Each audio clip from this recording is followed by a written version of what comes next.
Madre de Dios, siempre Virgen, Inmaculada Concepción, Asunta al cielo. Para muchos, estos son títulos extraños y doctrinas sin base bíblica. Para los católicos, son las claves para entender a la mujer más importante de la historia. Hoy, la guía definitiva sobre la Virgen María y por qué los católicos la veneramos. Hola a todos y bienvenidos a una edición muy especial y extendida de Preguntas y Respuestas con un sacerdote. Conmigo, el Padre Daniel. Y hoy, Padre, vamos a un tema que genera más preguntas, devoción y controversia que casi ningún otro, la figura de la Virgen María. Queremos entender por qué la Iglesia Católica le da un lugar tan prominente. Me alegra inmensamente que tengamos esta conversación, porque para entender a María hay que entender el corazón del Evangelio. Ella no es una figura secundaria o decorativa, es la obra maestra de la gracia de Dios, y cada verdad que creemos sobre ella ilumina una verdad aún más grande sobre su Hijo Jesucristo. Empecemos por la objeción más común y más directa, la que frena a muchos. La Biblia menciona a los hermanos de Jesús. ¿Cómo puede la Iglesia enseñar que María fue siempre virgen y que no tuvo más hijos? Es la pregunta lógica con la que hay que empezar, y para responderla necesitamos tres claves: el lenguaje, el contexto y la lógica del Evangelio. Primero, el lenguaje. Cuando en Mateo 13 se habla de los hermanos de Jesús, se usa la palabra griega adelphos, pero los evangelios están describiendo una familia judía que hablaba arameo. En arameo y en hebreo no había una palabra específica para primo o sobrino. Se usaba el mismo término para todo pariente cercano. La Biblia misma nos da ejemplos. En Génesis, Abraham llama hermano a su sobrino Lot. Así que cuando leemos hermanos de Jesús, el significado más natural para esa cultura es parientes cercanos o primos. ¿Y las otras dos claves? La segunda es el contexto de la crucifixión. En Juan 19, Jesús, en un acto de máxima responsabilidad filial, le encomienda a su madre al apóstol Juan. Si María hubiera tenido otros hijos, ellos habrían tenido la obligación sagrada de cuidarla. El gesto de Jesús sería incomprensible.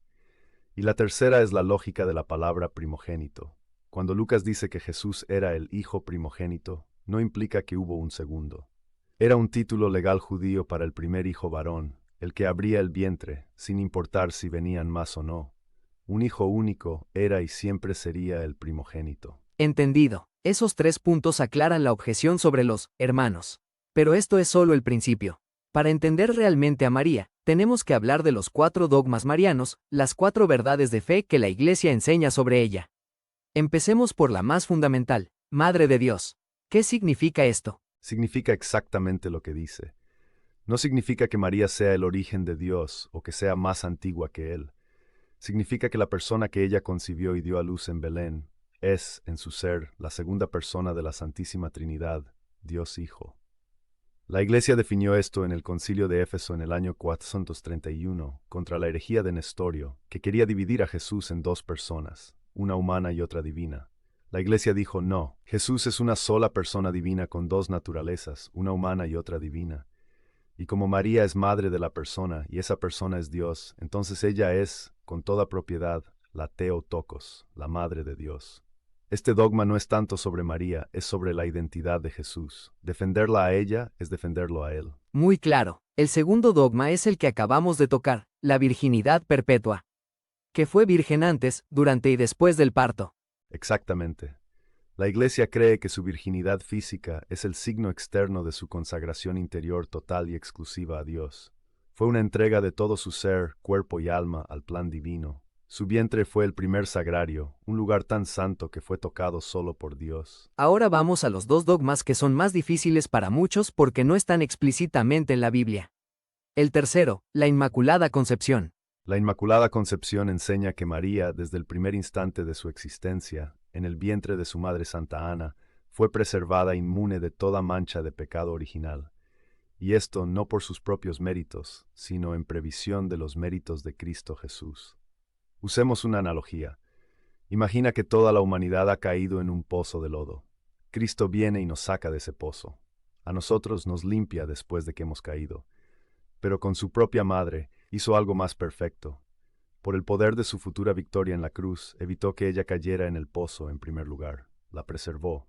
Por eso el ángel no le dice «Hola María», la saluda con su título «Alégrate, llena de gracia». Ella es la obra maestra de la gracia redentora de su Hijo. Fue salvada por Cristo, pero de una manera más sublime. Y el cuarto dogma, que es la culminación de todo, la Asunción. La Asunción enseña que al final de su vida terrenal, María fue llevada o asunta en cuerpo y alma a la gloria del cielo. De nuevo, es una consecuencia lógica de lo que ya creemos. San Pablo nos dice que la paga del pecado es la muerte, y la corrupción del cuerpo en la tumba es una consecuencia de esa herida del pecado. Si María fue preservada del pecado original y no cometió pecado personal, entonces no estaba sujeta a la ley de la corrupción del sepulcro. Su asunción es la promesa de nuestra propia resurrección hecha realidad en ella. Es como la primicia de la nueva creación. Además, la evidencia histórica es poderosa. Mientras que tenemos tumbas y reliquias de todos los apóstoles, no existe ninguna tradición en ninguna parte del mundo que reclame tener los restos corporales de María. Su tumba, desde el principio, fue reconocida como vacía. Padre, después de entender esta teología tan profunda, ¿cómo se traduce esto a una relación personal? ¿Por qué los católicos la llamamos madre? Porque su propio Hijo nos la dio como tal. Como dijimos, en el momento culminante de su vida, desde la cruz, Jesús establece una nueva relación. Le dice a Juan, y en él a todos nosotros, «He ahí a tu madre». Es uno de sus últimos regalos a la humanidad. Y como nuestra madre, ella no se queda pasiva en el cielo. Ella intercede por nosotros. Vemos un destello de esto en las bodas de Caná.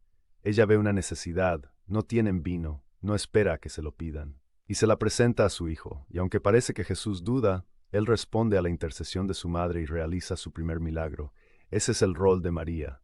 Notar nuestras necesidades y susurrarle al oído a su hijo, «Hijo mío, no tienen vino, no tienen alegría, no tienen esperanza, ayúdalos».